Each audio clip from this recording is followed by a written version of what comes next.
My name's Rosa Parks, you all know who I am. But let me take you back to when the story began. Discrimination, segregation, all were spreading through our nation.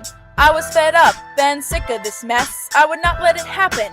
I would protest. The bus worked like this. The black sat in the back. Why should I have to move just because I'm black? I stood up for my rights by not standing at all. When they told me to move, I just sat up tall. I told them read my lips and I spelled out N-O.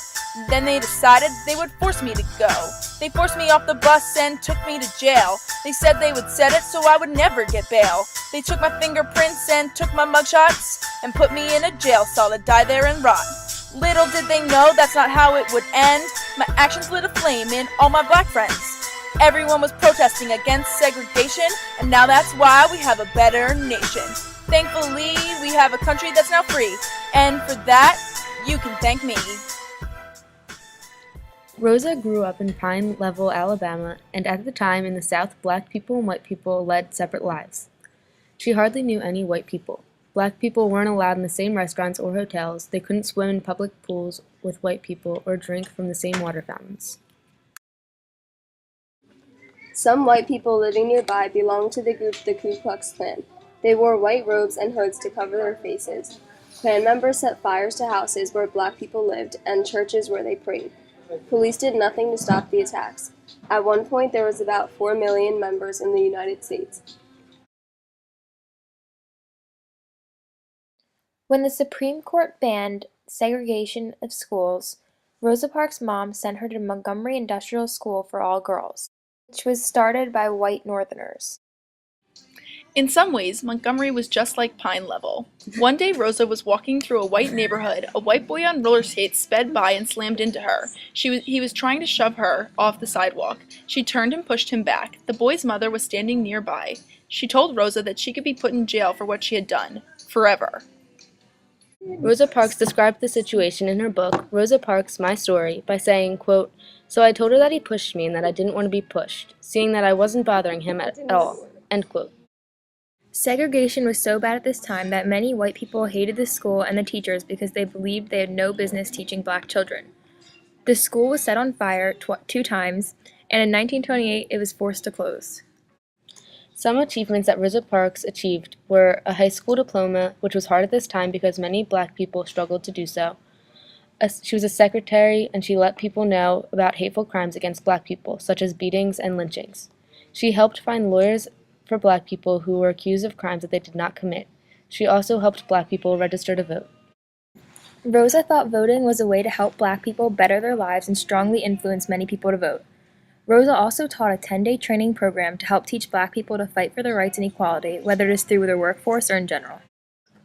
The buses sat 36 people. The front rows were for the white people, and the back rows were for the blacks. The middle rows were for the whites and the blacks, but the black people could not sit in the same row with a white person.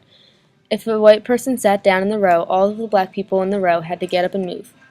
Even if the back of the bus was full and the front was empty, black people could not sit there. They had to stand in the back. Many black people felt ashamed to get on the bus, but this was their only source of transportation to work. One afternoon, Rosa paid her fare and got on the Cleveland Avenue bus, which was very crowded. In the rear, black people stood tightly pressed together, so Rosa got on the bus through the front door. She was moving back when the driver ordered Rosa to get off the bus.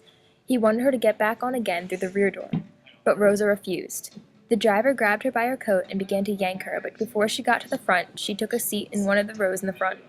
The driver screamed at her to get off, and eventually she did, but she had made her point. On December 1st, 1955, Rosa left work to get onto the bus, and when she got on and paid her fare, she realized it was the same bus driver, Jim Blake, who dragged her off 12 years before. She sat down in a seat reserved for blacks, but soon the bus filled up and there was no room for the white section.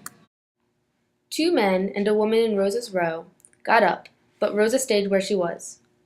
Instead, she slid over to where the window was, and she said that she stayed seated because, quote, "The more we gave in and complied, the worse they treated us," unquote.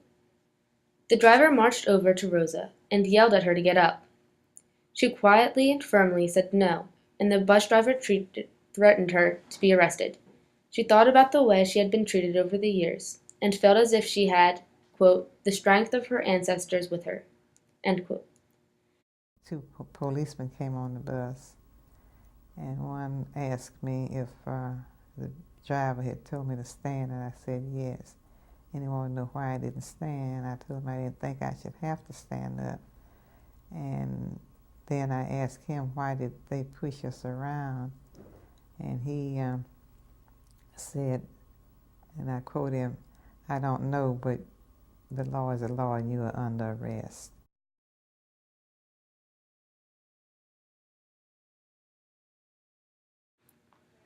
Her bail was set to an extravagantly high price, $100, so that no one in her family could afford it. Edgar Nixon, for the NAACP, was able to pay the bail. Her actions led to boycotts and black people refusing to ride buses. A boycott means refusing to do business with that company. Rosa's lawyer wanted all black people in Montgomery to boycott public buses for a single day. The boycott was set for December 5th, 1955, and their goal was to make companies realize how much they needed black customers to make money, and if they wanted them back on the buses, they had to treat them better. Posters saying, "Remember, we are fighting for a cause," were hanging all across the city. One morning, Rosa saw many empty buses due to the boycott. Soon the streets were packed with black people, and the boycott was a huge success. The boycott went on for more than a year, and the blacks in Montgomery walked to and from work. The boycott organized private cars and vans to help out. Many people were fired from their jobs. People were getting fired for even mentioning the boycott. At court, Rosa Parks' lawyer wanted her to be found guilty, because then her case would go to a higher court, and only a higher court had the power to end the segregation on the buses. He appealed the verdict, and they were sent to a higher court. Now that she was out of work and was able to devote more time and energy to the boycott, she made speeches which helped raise money to help the boycott continue. November 13, 1956, the Supreme Court said that bus segregation was unconstitutional. The Montgomery people began to ride buses again, but this time they were able to sit wherever they wanted. Rosa sat in the front seat of the bus, and the reporter snapped her picture. The photograph is the most famous picture ever taken of her, and she is now seen as a hero all over the world. Her act of refusing to get up is seen as the beginning of the powerful civil rights movement of the 1960s. After this case, she continued to be a leader for civil rights for black people everywhere. In 1987, she co-founded the Rosa and the Raymond Parks Institute for Self-Development in Detroit, which offered programs to help young people continue their education. In 1979, she was given the Spring Garden Medal by the NAACP. In 1996, President Bill Clinton awarded her the Presidential Medal of Freedom. Then, in 1999, she received the Congressional Gold Medal, and that same year, Time magazine recognized her as one of the 20 most important people of the 20th century. She continued receiving awards, medals, and honorary degrees from all over the world. In 2000, she had the Rosa Parks Library and Museum open in Montgomery, where she would be remembered forever. On October 24th of 2005, Rosa died at the age of 92. Her coffin was brought to the Capitol building of Washington, D.C., so people could come pay their respects for her.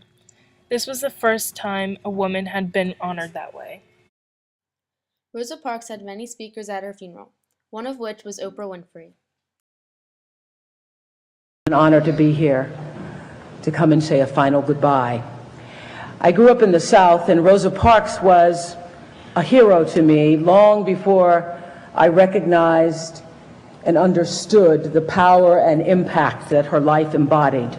I remember my father telling me about this colored woman who had refused to give up her seat.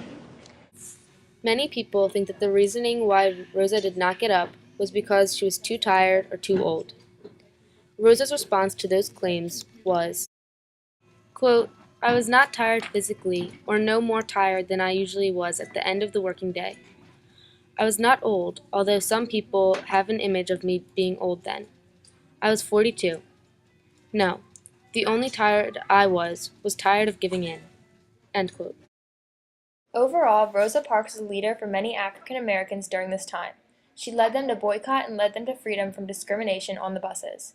She has left her mark on America as a whole and will always be remembered for the act of courage that she displayed that one day on the bus.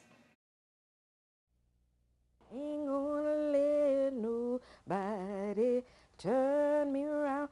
I'm gonna keep on walking, walking. She was a seamstress on her way home from work. Marching up the freedom's lane.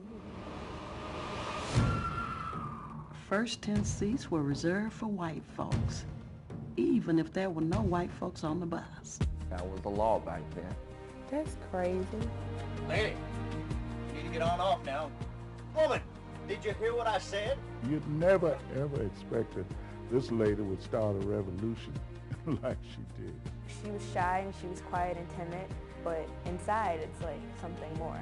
Rosa Parks is my favorite hero. She was brave enough to not get up. She sat there and changed the course of American history.